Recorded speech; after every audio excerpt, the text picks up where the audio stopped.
Digital రూపాయి అంటే ఏమిటి? దీనివల్ల ప్రయోజనాలు ఏంటో తెలుసుకోండి. నగదుకు బదులు డిజిటల్ కరెన్సీని వినియోగించే ట్రెండ్ పెరుగుతోంది. ప్రపంచంలోని ఇతర దేశాల మాదిరిగానే భారతదేశంలో కూడా క్రిప్ట్ కరెన్సీని ఉపయోగించే ట్రెండ్ మొదలైంది. అయితే కరెన్సీ వల్ల కలిగే ప్రయోజనాలు ఎంతగానో ఉన్నట్లే నష్టాలు కూడా చాలా ఎక్కువ.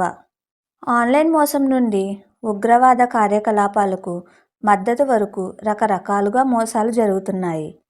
ఈ నేపథ్యంలో రిజర్వ్ బ్యాంక్ ఆఫ్ ఇండియా పూర్తిగా దేశీయ డిజిటల్ కరెన్సీని తీసుకురాబోతుంది.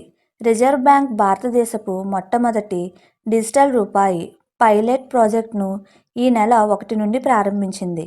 డిజిటల్ కరెన్సీ త్వరలో రీటైల్ లేదా మార్కెటింగ్లో కూడా ఉపయోగించబడుతుంది. సెంట్రల్ బ్యాంక్ డిజిటల్ కరెన్సీ అని కూడా పిలువబడే డిజిటల్ రూపాయి ఇప్పటికే పైలట్ ప్రాజెక్ట్గా ప్రారంభించబడింది. రిజర్వ్ బ్యాంక్ ఆఫ్ ఇండియా ప్రకారం డిజిటల్ కరెన్సీ వినియోగం వాణిజ్యంలో పెను మార్పులకు దారితీస్తుంది. ఈ నాణాలపై ప్రభుత్వ ముద్ర ఉండడంతో ఆర్థిక మోసం, నష్టం జరిగే అవకాశం ఉండదు. డిజిటల్ రూపాయి కోసం 9 బ్యాంకులను రిజర్వ్ బ్యాంక్ ఆఫ్ ఇండియా గుర్తించింది. State Bank of India, Bank of Baroda, Union Bank of India, HDFC Bank, ICICI Bank, Kotak Mahindra Bank, Yes Bank, IDFC First Bank, HSBC బ్యాంకులు ఉన్నాయి. Reserve Bank governor Shaktikanta Das మాట్లాడుతూ డిజిటల్ రూపాయిని ప్రారంభించడంలో కొన్ని సాంకేతిక విధానపరమైన సమస్యలు ఉంటాయి. అయితే ఆర్బీఐ అన్ని సమస్యలను తొలగించి ఎలాంటి అడ్డంకులు లేని విధంగా సిబిడిసిని మార్కెట్లోకి తీసుకొస్తుంది.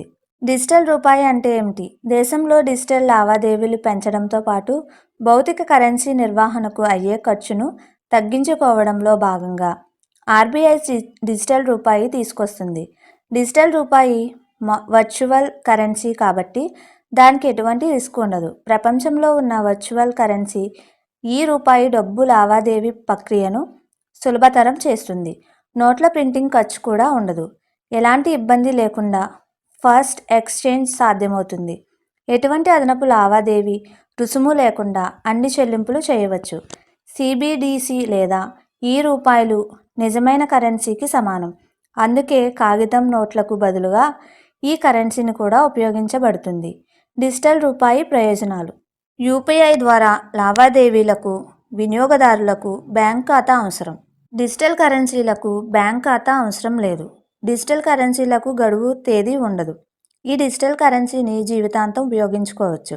అలాగే డిజిటల్ కరెన్సీ ఏ విధంగానూ దెబ్బతినదు లేదా నాశనం చేయబడదు.